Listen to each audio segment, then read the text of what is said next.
Hi, everybody. Welcome to our session today. Take a moment just to share my screen with you, and we'll get started. Great. Hopefully you all see it now. I'm Laurel Tinsley. I'm the Managing Director of Strategic Financing Services for Cherry Bekaert.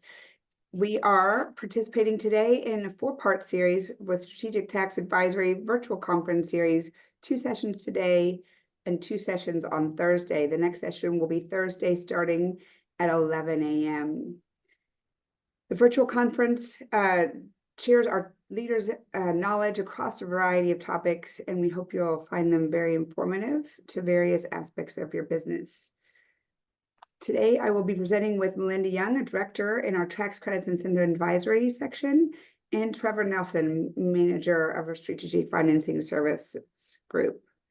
I'm going to go ahead and kick it off, and they'll introduce themselves as they get going later in this session. So today we just want to highlight our learning objectives, get you set up for where we're going and what we're going to cover. So we're basically going to talk about the importance of really thinking through where you locate your business on multiple different levels, both from that just organic business perspective of where's the best location for you based on clients and other things. Also then, thinking through it and not signing up anything. Melinda will cover that when she gets to our session, but one of the things I take away from her presentations most is don't sign anything before you've got your incentives in place. So that's an important part. And also, if you're looking for doing something that might be attractive for new market tax credits, going to be working in a low-income community, exploring whether your location qualifies for that incentive as well is helpful to do before you select a site. So strategic financing services, is just a little bit of a plug about what we do. We help people raise, deploy, and manage capital.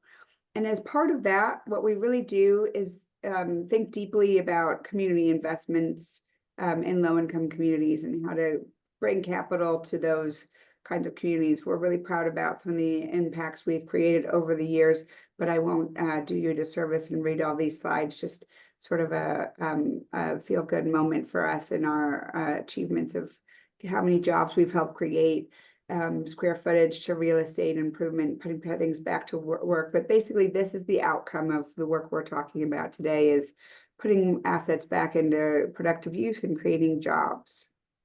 So we're going to kick it right off, top of the hour, into a polling question. As Melinda mentioned, as Maddie mentioned on the intro slide, you have to answer 3 out of these 4 polling questions in order to get credit today. So please make sure you do that. The polling question is, what do you hope to get from your time with us today? And is it really, are you here with us today for best practices, tips on site selection, insights into negotiating incentives? You're looking for new market tax credit basics? You're just here for the CPE credit, which is okay too? Or do you have something else that brought you here today? And if you have something else that brought you here today, please feel free to pop that into the chat so that we can make sure we either cover it on the session today, or if we're not able to do that for you on the session today because that's not in our slides, then we'll make sure that we follow up and connect with you after the presentation today. Give you another minute. Anybody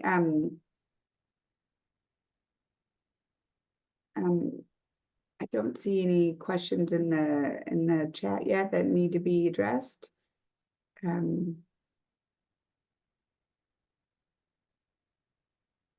So if we're ready to move on, the answers are that you're mostly here for CPE credit, which is totally okay. So we'll move on and get started on getting you that CPE credit. For the rest of you, one of the things you were looking is for best practices. So we're going to start off with that. So strategic business location decisions, how does that really impact you on an operational efficiency level, market access, and growth potential? So we'll cover that.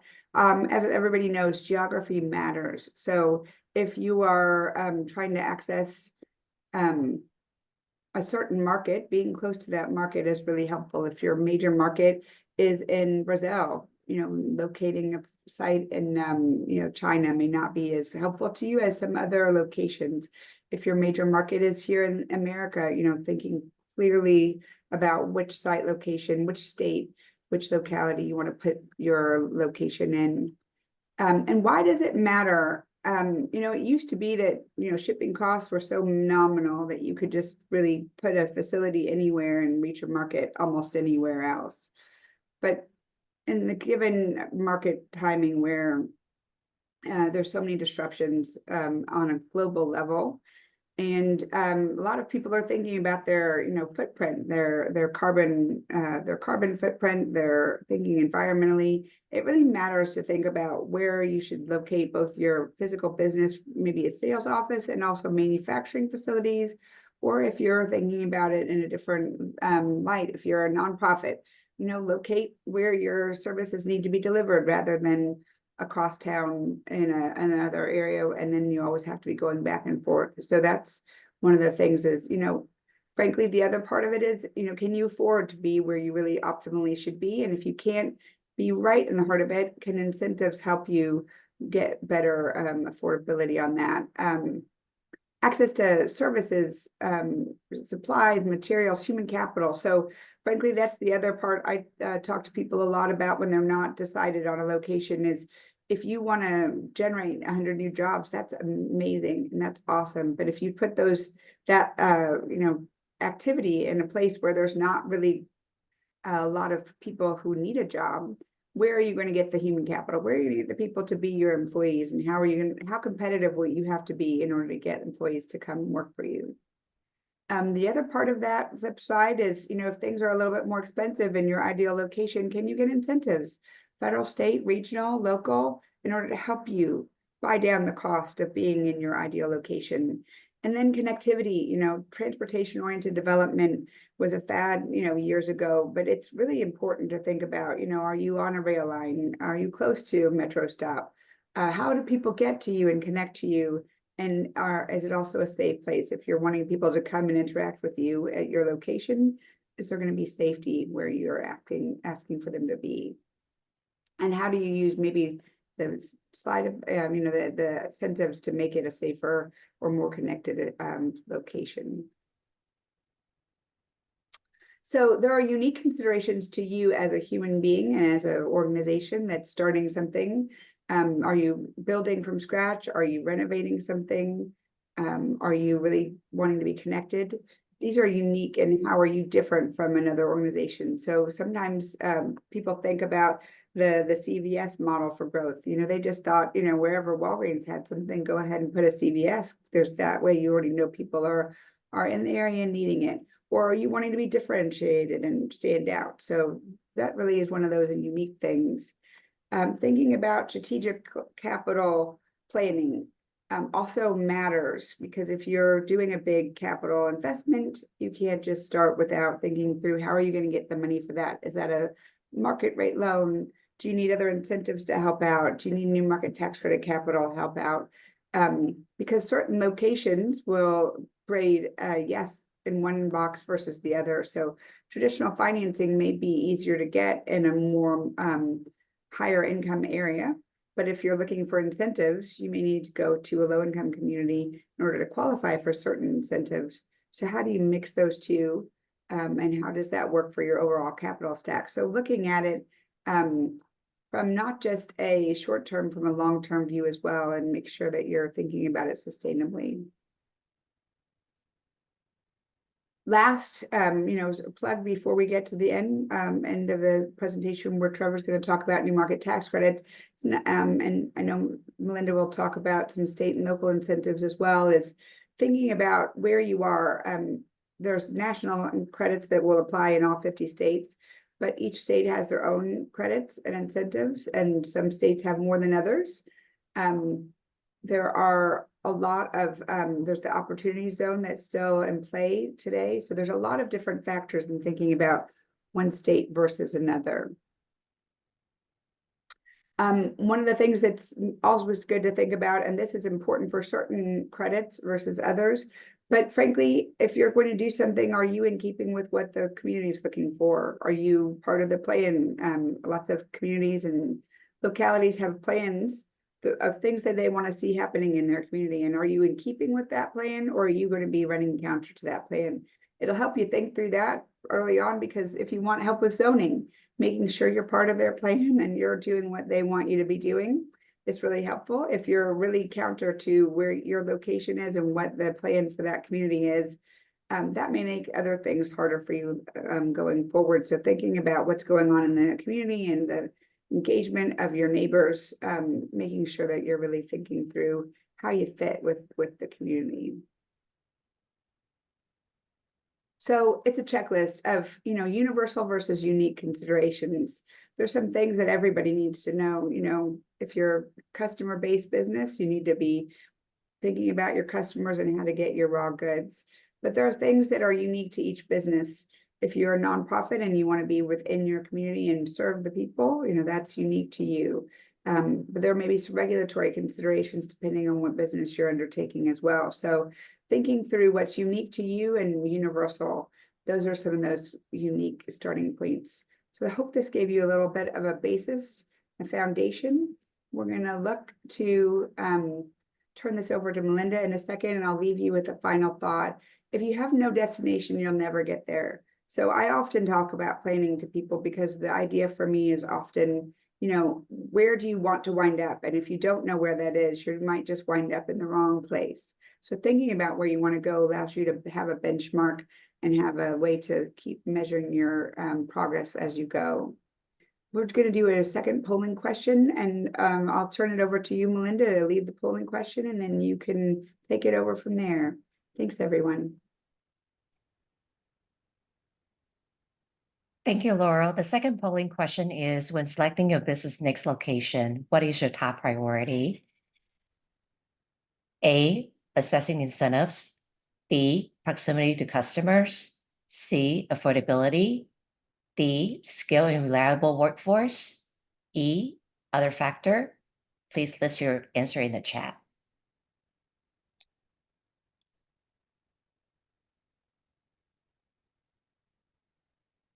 I'll give you about 30 seconds to answer the question.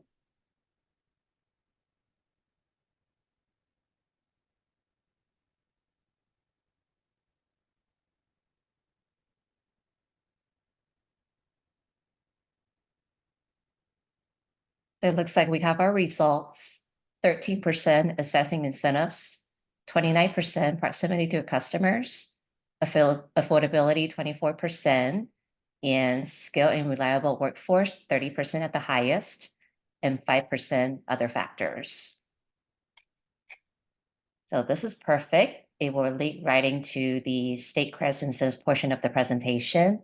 Hi, I am Melinda Young. I'm a director at Cherry Becker in our state presences practice. We have 5 dedicated full-time professionals throughout the country, and we focus on any statutory credits, the ones that you see on the tax return, and also any negotiated incentives, the one that you negotiate with the state and local governments. And also a big practice of ours is site selection. So site selection is neither an art nor a science, rather it's a combination of both. The scientific aspect of the site selection involves using data. A lot of people use AI nowadays, and doing modeling to identify and minimize risk and also maximize your operational efficiency. So this information can include any financial, demographic, or geographical analysis, such as proximity to logistic hubs, available public infrastructures, or any nearby amenities. And site selection can also include an artistic component, such as market knowledge and also on the ground, boots on the ground experience. Both art and science are equally important to help us reduce risk and also support the long-term success of our projects. So understanding the site selection process is crucial for any project, and also for each project may be unique. Every industry may be different, but the site selection process is typically done in a phased approach. So if you see in phase 1, the feasibility analysis, we start with the 5 W's: who, what, when, and where, and why. So number 1, we're looking at who are the key stakeholders. So from the company's perspective, we'll be working with a real estate team, and the real estate team will be coordinating with the brokers, architect, engineers They align the company's business operation with the physical footprint. And we'll also be working with the supply chain team. They'll analyze the supplier and they'll provide an estimated cost to bring in new materials and ship the final product to the customers. And we'll also be working with the operations team. They are responsible for equipment purchase, installation, and also setting up the new facility and ensure the operation runs smoothly and efficiently going forward. In addition, we'll be working with the HR, human resources team. They're responsible for projecting headcount, determine the number and the type of employees that you need for the project, require skill sets, and also train and recruit them. And we'll also be working with the finance team. So they're responsible for providing investment projection, coming up with a budget, analyzing the different key site selection variables, and also assess risks. And with the tax team, they focus on cost and benefit analysis, evaluating different tax climate, and estimating tax liability net of incentives benefits. And lastly, we'll be working with legal government affairs. Attorneys will be handling all the real estate contracts, incentives contracts, making sure that the company is qualified to do business at a new location. And also government affairs, they focus on interacting with the local governments and monitoring the community supporting the project and making sure that no public announcements are made prior to any incentives negotiation. And as Laura mentioned earlier, once the ink is dry, it's too late for us to negotiate anything. And also many incentives have a but-for requirement. But for the incentives, the company would not commit to creating jobs or making investment at that location. In addition to the business stakeholders, we're also working with the local stakeholders as well. We'll work with state and local governments, officials, economic development agencies, and also working with the local workforce staffing agencies as well.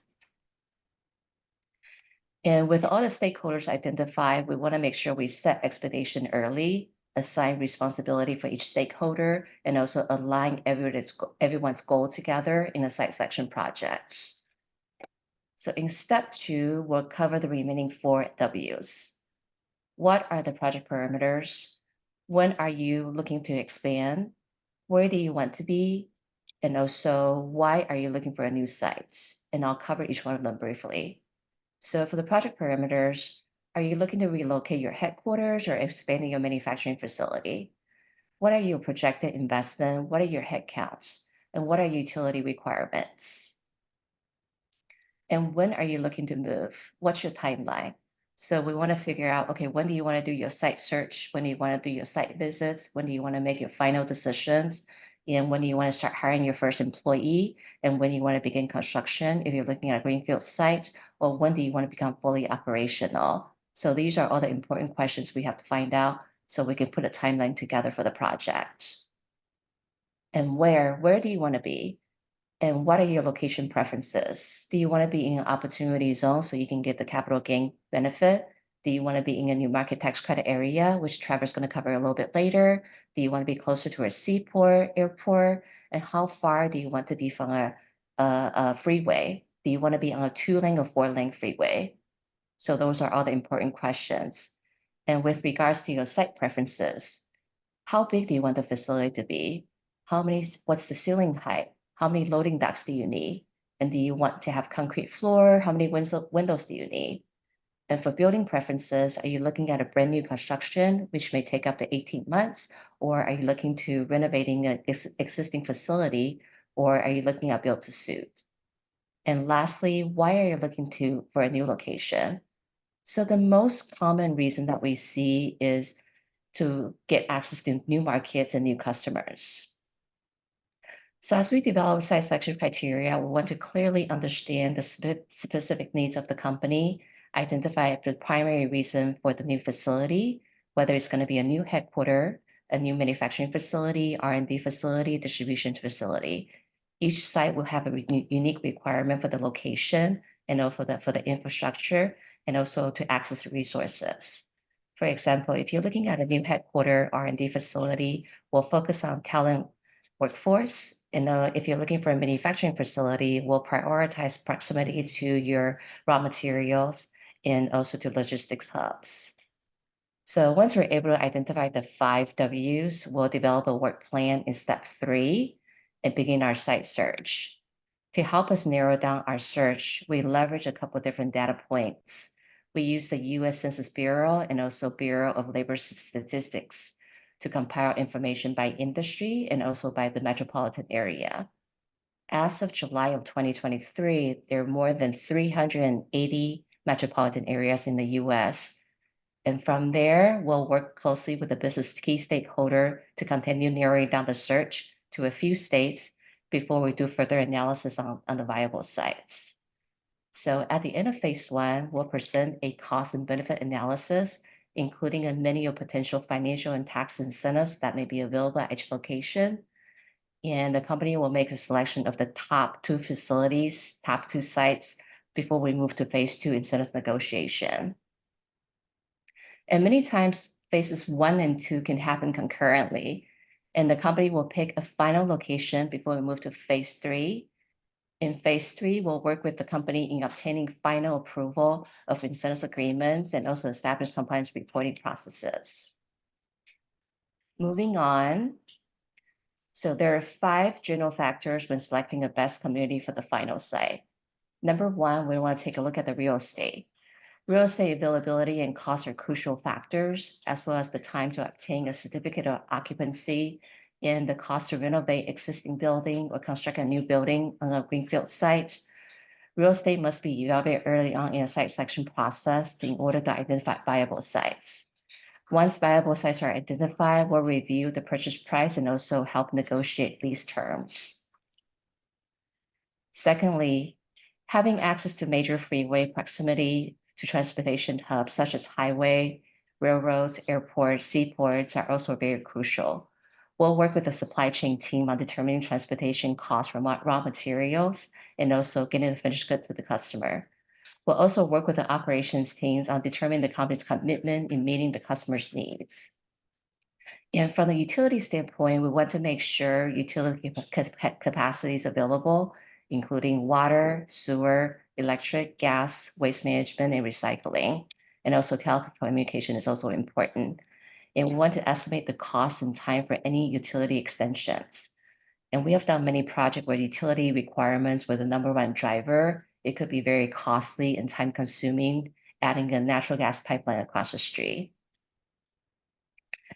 Next, we'll evaluate workforce. Companies will need to assess local labor market for any availability of workers and their required skill sets. This includes job creation and job retention through local educational institution and job training programs.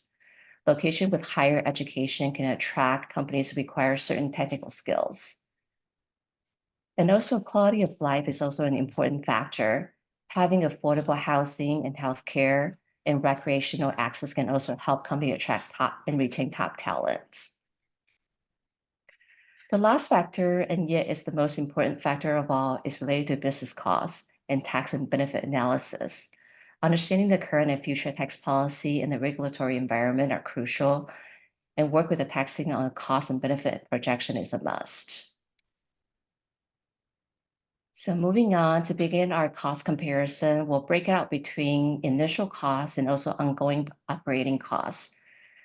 Under initial costs may include land acquisition costs or any site preparation to get the location ready for building, and also building and leasehold improvements, machinery equipment purchases and installations, any utility extensions, and infrastructure costs.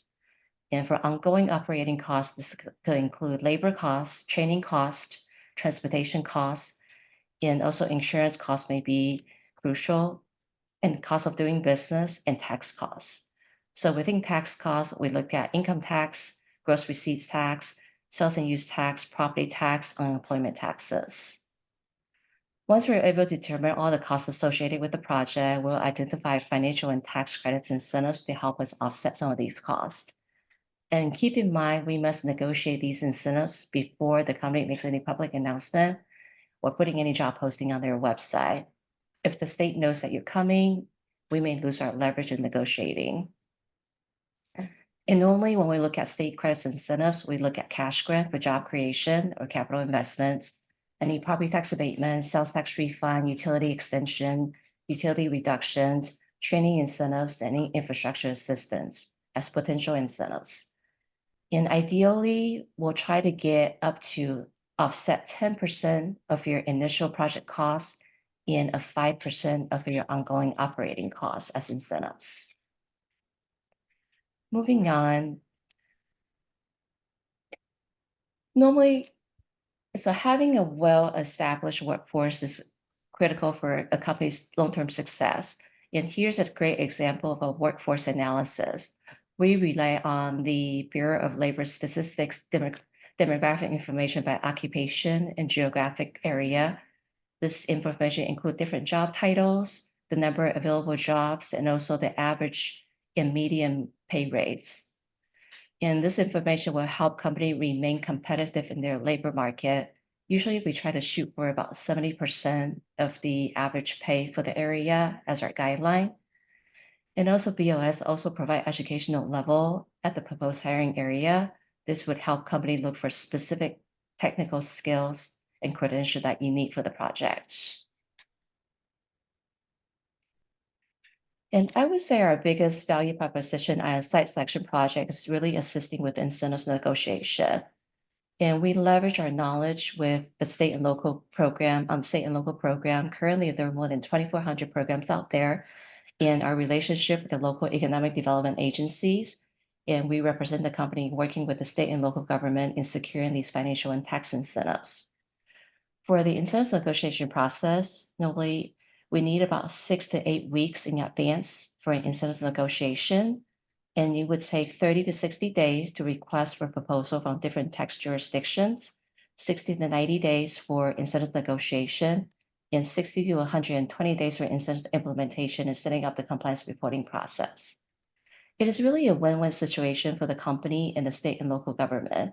The company can get subsidies to reduce their operating costs, increase their cash flow, and the state and local government can offer these incentives to attract and retain business operations, promote new business activities, encourage job creation, and also mitigate risk in order to generate a positive return on investment for the state and for the company, and also increase on the viability of the project cost and the project success. And next slide, in addition to discretionary incentives through our strategic tax advisory annual review process, for those of you that attended our training earlier, the START process, we also help company identify and secure statutory credits. So these are the ones that you see on the tax returns. They're usually based on job creation or capital investment. And it varies by state and varies by industry.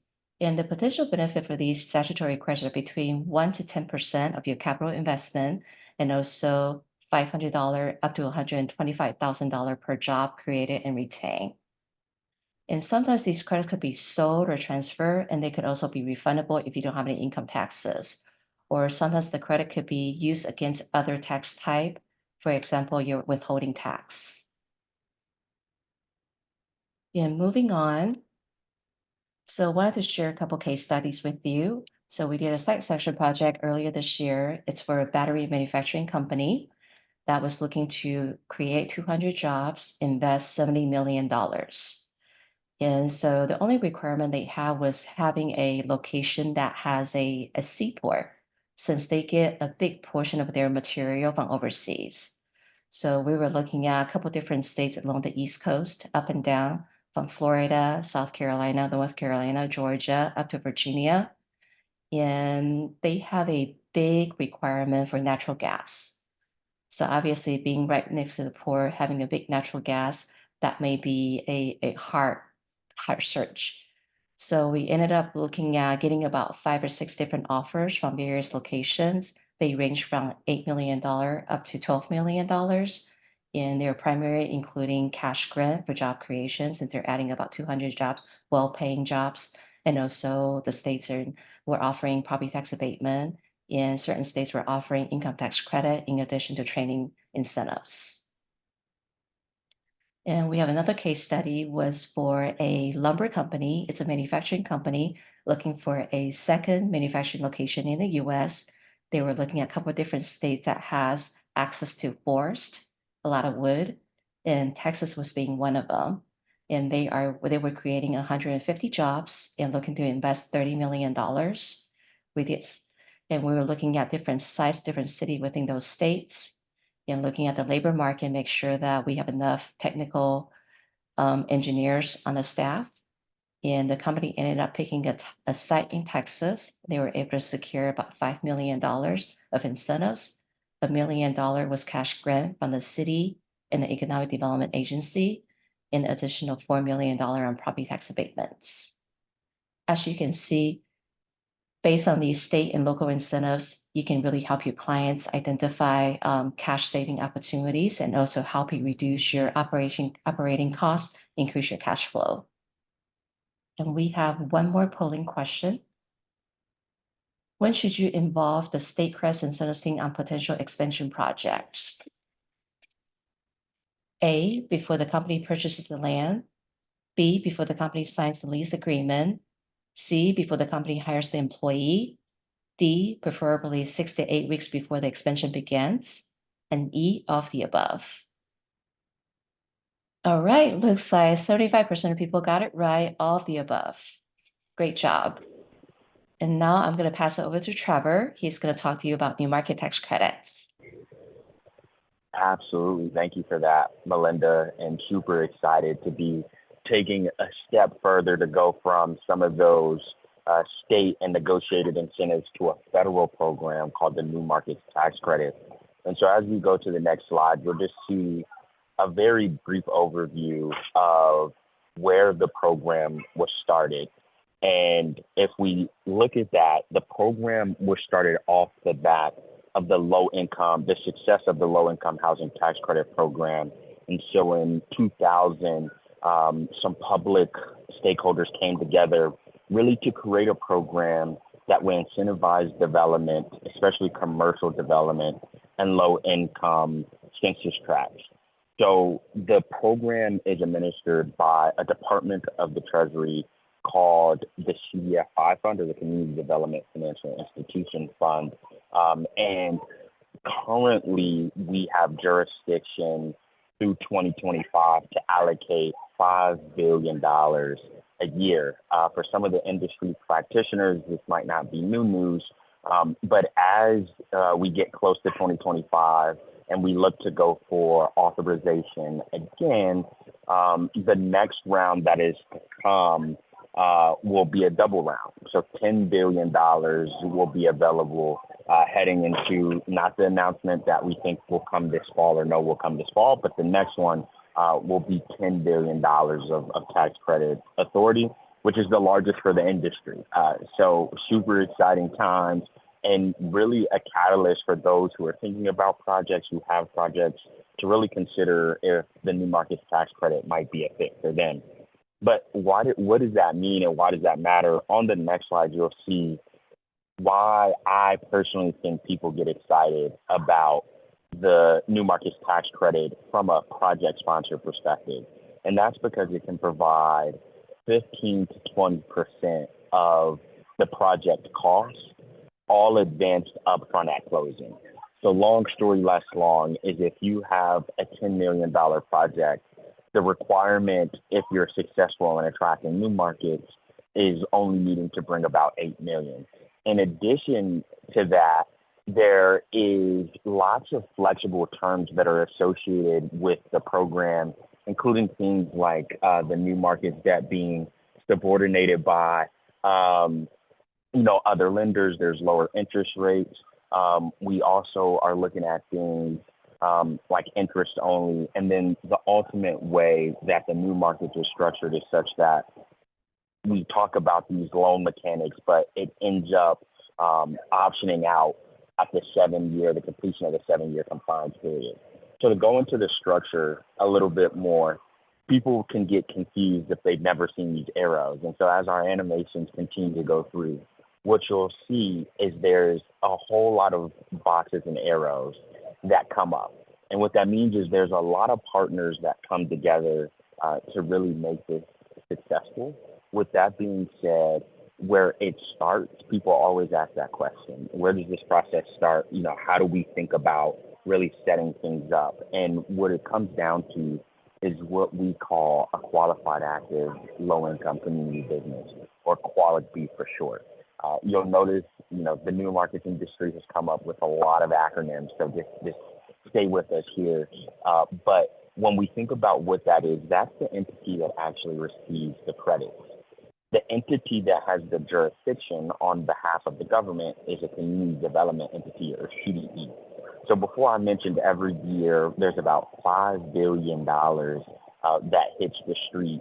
And it's not the Department of Treasury who's allocating these credits, it's the public actors who have been, or private actors, excuse me, who have been granted authority to allocate these credits. And on any given year, give or take about 100 of these CDs across the nation, all with various business strategies, are allocating these credits to different qualities, project sponsors like potentially yourself. The way that this is structured, again, we talked about, you know, the opportunity that new markets brings, is you'll see we have a leverage structure. And well, why is that?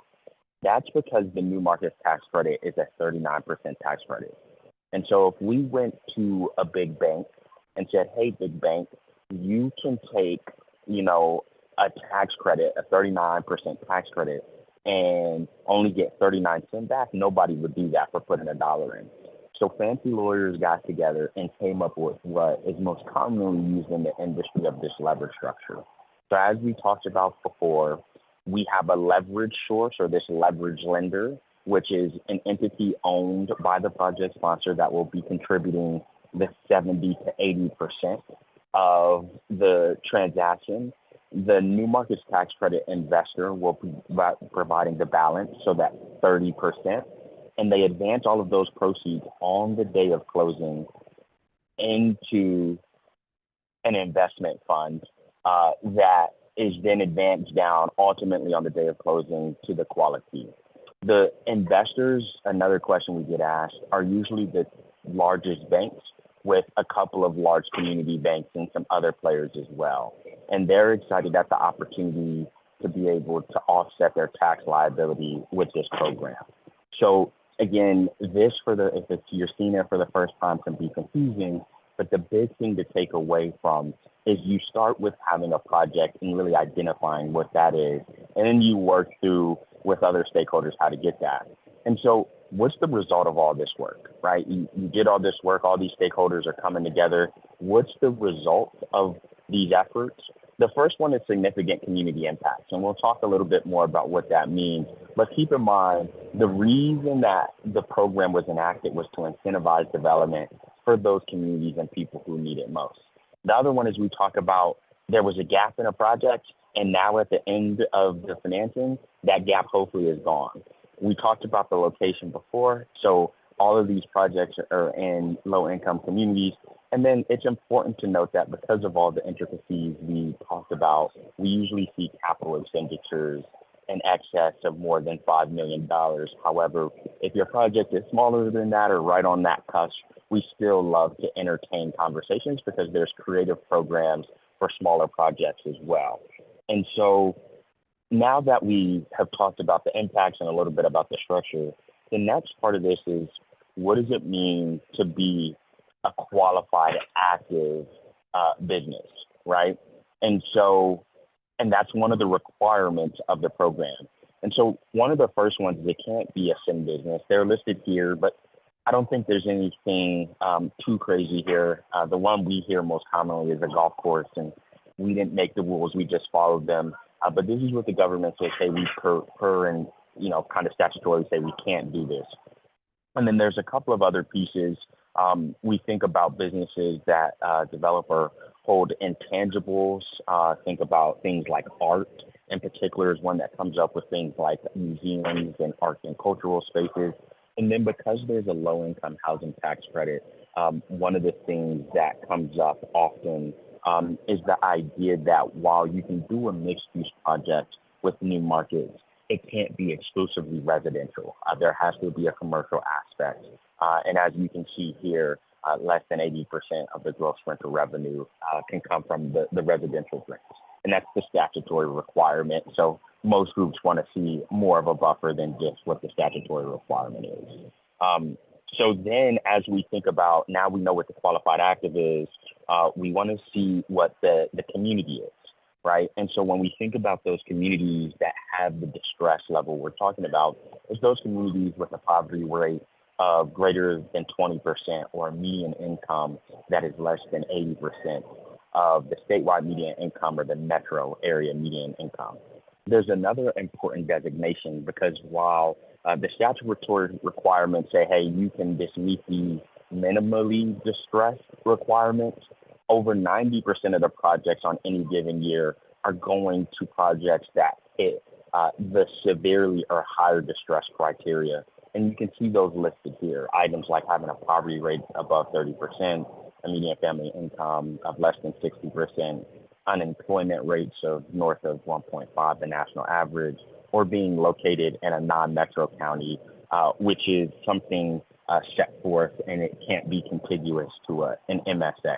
There's also some secondary criteria, things like building healthcare in a medically underserved area or bringing commercial grocery to a food desert. And so if you think you're in an eligible location, one of the things that we like to always start with is, do you have a qualified business and is that business in a good location? So now that you kind of have a sense of, is the business qualified and is the location qualified, let's talk about what makes a New Markets project good.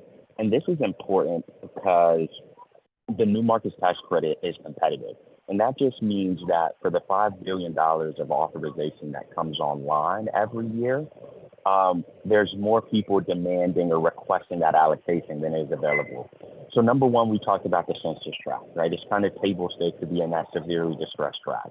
The next one is those community impacts, right? We want to see very high job creation numbers, right? We want to see, if you're building a hospital, those people being served, having a need for care and meeting the definition of low income.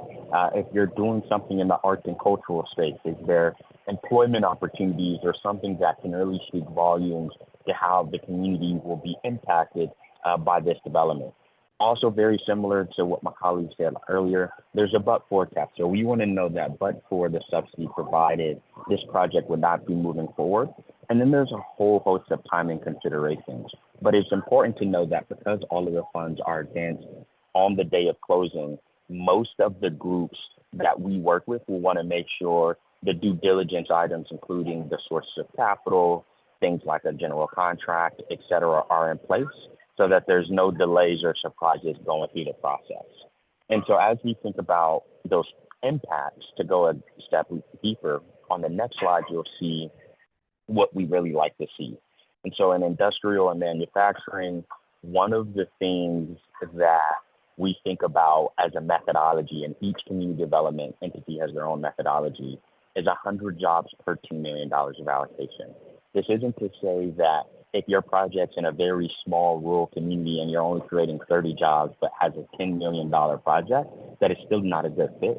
But again, this is the methodology. It's what we see most folks anchor in. So it's what we kind of share with groups like this. The other one is then very broad for community services, think government facilities or other nonprofits like charter schools, hospitals, other not-for-profits. We like to see at least 5,000 people be served per 10 million of allocation. Again, there's nuance here, right? Because if you are a hospital, it might be hard to serve 5,000 people. And so each subset of healthcare and healthy foods has different methodologies, but we like to give folks an opportunity to kind of have a high level understanding of what might be happening.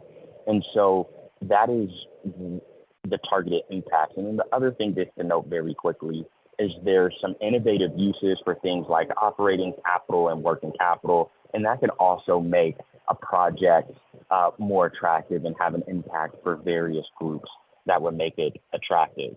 So to talk a little bit more about the phases of our process, we really start with, on the next slide, you'll see the first phase of our process is really centered around an in-depth market research and really packaging up what we're looking to do in a way that tells the story to our partners. From there, we'll take that package and share it broadly from with all of our groups. And then the final thing is we have a successful closing, and we're able to support with full project closing support. So that's everything from the time you need to find lawyers to the time you have compliance requirements.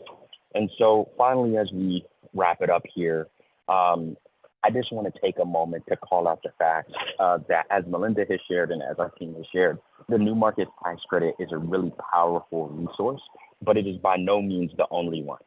And so states have various incentive programs. There's low-income housing tax credits as another form of tax credit equity, renewable energy tax credits. I know we'll be talking about in upcoming sessions, and then pricing for all of these is incredibly attractive. And so with that, I'll turn it back over to Laurel for some related guidance and to conclude with our last polling question. So the last slide really is talking about the tax advantage sources of capital.